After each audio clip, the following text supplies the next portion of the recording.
Welcome to our channel. Today we how to configure Alibaba Cloud for e-commerce solutions, beginner guide step by step clearly. Start your Alibaba Cloud account by visiting the official website and registering for an account. Once registered, log in to your Alibaba Cloud console. Navigate to the product section in the top menu and select Elastic Compute Service. Choose the appropriate region where you want your e-commerce solution to be hosted. Click on the Create Instance button to start setting up your server. Select the instance type based on your expected traffic and workload. Next, choose the operating system that suits your e-commerce platform. Configure the instance specifications, adjusting CPU, memory, and storage as necessary.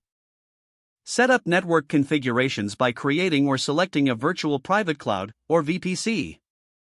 Ensure that you configure security groups to allow traffic over essential ports like HTTP, HTTPS, or any other relevant protocol. Once your instance is created, access it via SSH if you selected a Linux OS, or remote desktop for a Windows OS.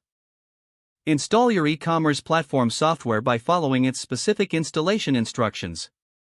Set up a database to store your product, customer, and order information using Alibaba Cloud's Apsara DB for RDS if needed. Connect your e-commerce application to the database using connection details. Configure your domains and SSL certificates for secure transactions.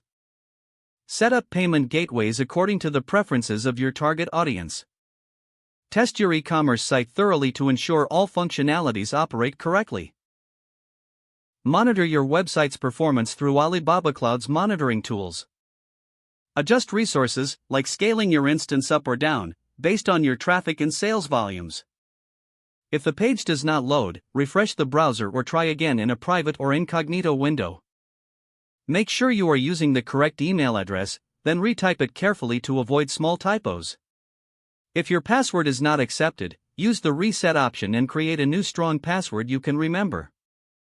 Check your spam folder for verification or security emails, then complete any requested confirmation steps. Enable two-factor authentication if available to improve account security and reduce unauthorized access risk.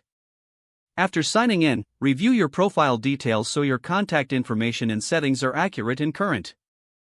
If you see an error message, note it down and try again after restarting your device and internet connection.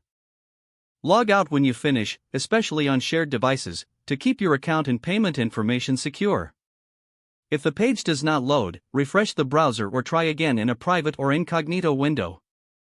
Make sure you are using the correct email address, then retype it carefully to avoid small typos. Don't forget to like this video and subscribe to our channel for more step-by-step tech guides.